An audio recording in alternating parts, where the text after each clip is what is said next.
آج بات کریں گے شبیب رضوی کی، اس کی زندگی کی اور اس کے ادبی سفر کی، جو کہ آپ کی اردو بک پہ ہے۔ اردو کی جو بک ہے آپ کی، اس کے پیج نمبر 156، 57، 58 اور 59 پہ ہیں۔ تو یہاں اگر ہم دیکھیں گے، یہاں یہ شبیب رضوی، تاریخ ہے آج 15 مئی 2021 اور صفحہ نمبر یہ آپ کو پتہ ہے، تو سکول ہے ہمارا وہی اپنا۔ تو آج صرف بات کریں گے ان کے زندگی کی۔ تو یہاں یہ پیج نمبر 156 پر ہے۔ اس کے بعد ان کی پہلی غزل ہے، لیکن اس کی تشریح ہم آج نہیں کریں گے۔ کتاب بند سے ہی حرف تر کھلا رکھنا،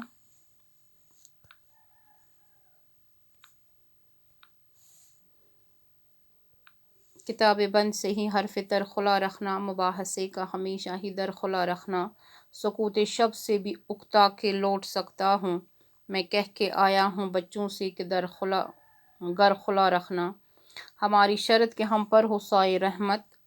یہ ان کی غزل ہے، غزل 2 ہے ان کی، پہلی اور دوسری۔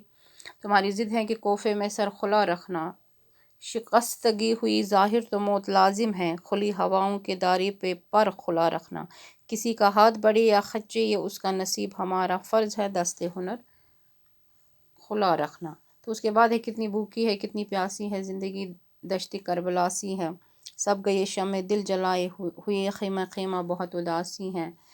تو اس کے بعد یہ آگے ہیں، اس نے کتنی لطیف بات کہی، خود شناسی خدا شناسی ہیں، پھیل جائے تو ایک کتاب بنے بات کہنے میں جو ذرا سی ہے، زندگی خود کشی نہ کر لے کہیں ہر تمنا خفا خفا سی ہیں۔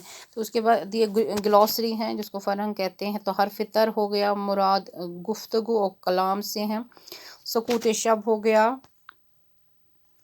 یہ رات کی خاموشی، اکتا جانا تنگ آ جانا، دست ہنر ہنر کا ہاتھ یا ہنرمند ہاتھ، یا دشت کربلا وہ صحرا جہاں امام حسین شہید ہوئے، سخت مصیبت کی جگہ، خود شناسی خود کو پہچاننا، خدا شناسی خدا کو پہچاننا۔ تو ہم صرف آج بات کریں گے صرف یہ جو سید شبیب رضوی ہیں، آپ کی بک پہ بھی ہیں یہ، یہاں سید محمد شبیب رضوی 25 جون 1935 35 کو قصبہ زیر پور ضلع بارہ بنکی اتر پردیش میں پیدا ہوئے۔ تو یہاں اگر ہم آگے دیکھیں گے، سید شبیب رضوی 25 جون 1935 یعنی 25 جون 1935 کو قصبہ زیر پور ضلع بارہ بنکی اتر پردیش میں پیدا ہوئے۔ ابھی کم سن ہی تھے کہ والد سید محمد معز حسین رضوی کا سایہ سر سے اٹھ گیا۔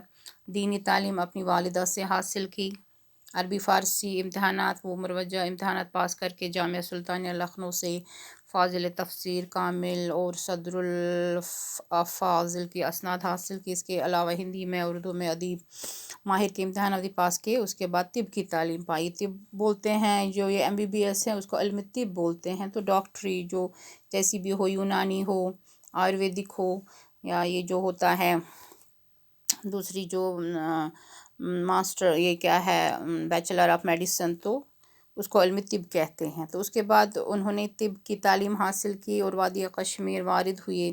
یہاں ان کا تقرر گورنمنٹ طبیہ کالج سری نگر میں استاد کی حیثیت سے ہوا اور ترقی کرتے ہوئے میڈیکل آفیسر کے منصب تک پہنچے، یعنی اس پوسٹ تک پہنچے، آخر اسی عہدے پر اپنی ملازمت سے سبکدوش ہوئے۔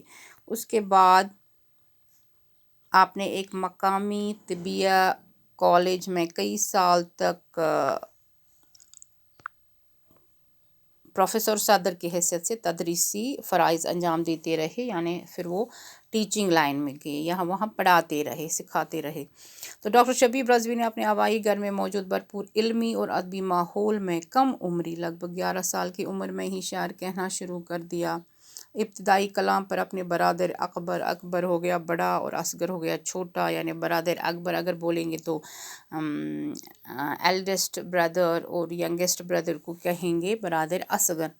تو اسے اصلاح سخن لیتے رہے، مختلف اصناف صنف کی جمع ہیں، سخن حمد و حمد یعنی نعت حمد بھی انہوں نے لکھی ہے، نعت بھی لکھی ہے، منقبت بھی، سلام بھی، مرثیہ، غزل، نظم، قصیدہ، قطع، رباعی، مثنوی، سب پہ وہ طبع آزمائی، یعنی سب میں انہوں نے اپنی کوشش کی، لکھا ہے، اور آج تک لگ بھگ 45,000 سے بھی زیادہ اشعار کہہ چکے ہیں، جن میں فارسی، عربی زبان میں کہے گئے اشعار بھی شامل ہیں، اور شعر گوئی کا سلسلہ ابھی تک شد و مد سے جاری ہے۔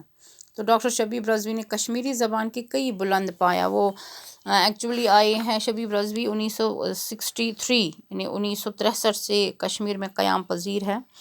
تو ان کی شادی بھی سری نگر کے ایک گھرانے میں ہوئی ہے، تو وہ یہاں کی جو کشمیر کی خوبصورتی ہے، معاشرتی و تہذیبی زندگی سے اتنے متاثر رہے کہ کشمیر یا کشمیر کے پس منظر میں 100 سے زیادہ انہوں نے آزاد نغمے لکھی ہیں۔ تو یہاں کشمیر کے متعلق تو جو شبیب رضوی ہے، ڈاکٹر شبیب رضوی، انہوں نے کشمیری زبان کے کئی بلند پایا شعراء کے کلام کا اردو ترجمہ بھی اپنے مخصوص بیان و اسلوب میں کیا ہے۔ تو اپنے غیر مطبوعہ یعنی ابھی جو ان کا جو کلام ہے وہ پبلش نہیں ہوا ہے، اس میں ان کی عدمی دلچسپی کے باعث ان کا کلام ابھی بھی زیور طبع سے آراستہ ہونا باقی، یعنی ابھی پبلش نہیں ہوا۔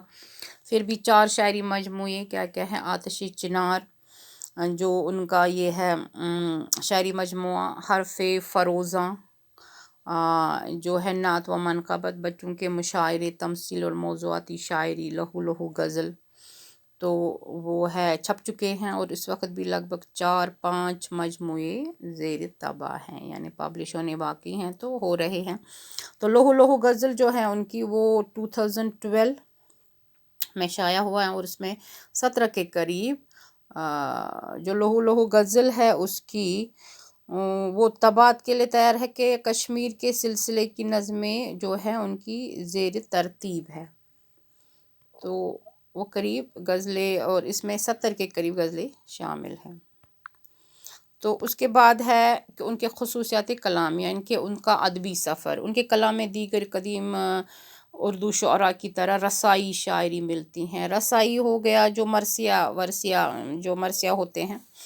تو شبیب رضوی کا اپنا ایک الگ اور مخصوص و منفرد مزاج و رنگ ہے۔ انہوں نے اپنی رسائی شاعری میں وہ مضامین تلاش کیے کہ اس فن میں ان کی اس قدر دسترس پر رشک آتا ہے۔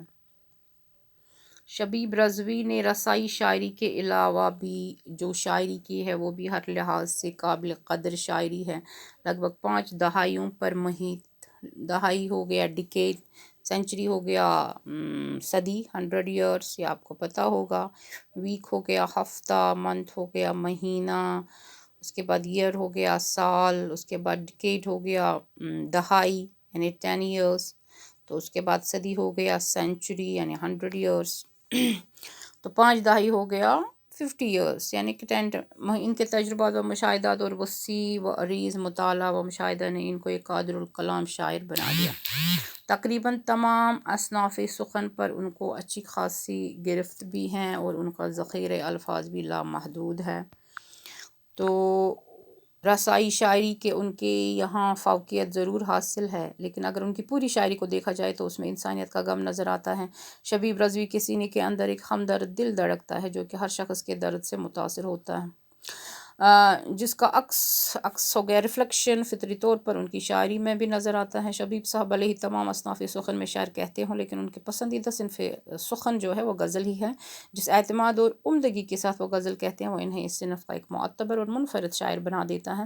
شبیب صاحب کی غزلوں میں وہ سب خوبیاں موجود ہیں جو اس دور کے دوسرے غزل کو شاعرہ کی غزلوں میں موجود ہیں۔ تو اب آج اتنا ہی، کیا پتہ وہ ابھی حال حیات ہے وہ پتہ نہیں ہے، لیکن کب جنم لیا ہے، 25 جون 1935 کو بارہ بنکی اتر پردیش میں۔ تو بہت کچھ لکھا ہے، ڈاکٹر بھی تھے، یہاں کشمیر آئے ہیں، یہی ان کی جو میرائٹل لائف ہیں وہ یہی شروع ہوئی ہیں، یہی شادی کی ہیں سری نگر کے ایک گھرانے میں۔ تو سری نگر پہ بہت لکھا ہے، ریڈیائی مضامین ہو گیا، ریڈیو کے بارے میں بھی، یا ریڈیو میں جو بھی مضامین ہیں اس میں، یا بہت سارے جو بھی کیا ہے بہت سارے، تو اور جو رسول میر کے کشمیری نغموں کا انہوں نے اردو میں ترجمہ کیا ہے۔ تو اور منقبت، یہ آپ کو پتہ ہوگا، سلام، نعت، منقبت، مرثیہ، سب میں انہوں نے لکھا ہے، سب میں کوشش کی ہیں۔ تو آج اتنا ہی، باقی والسلام، خدا حافظ۔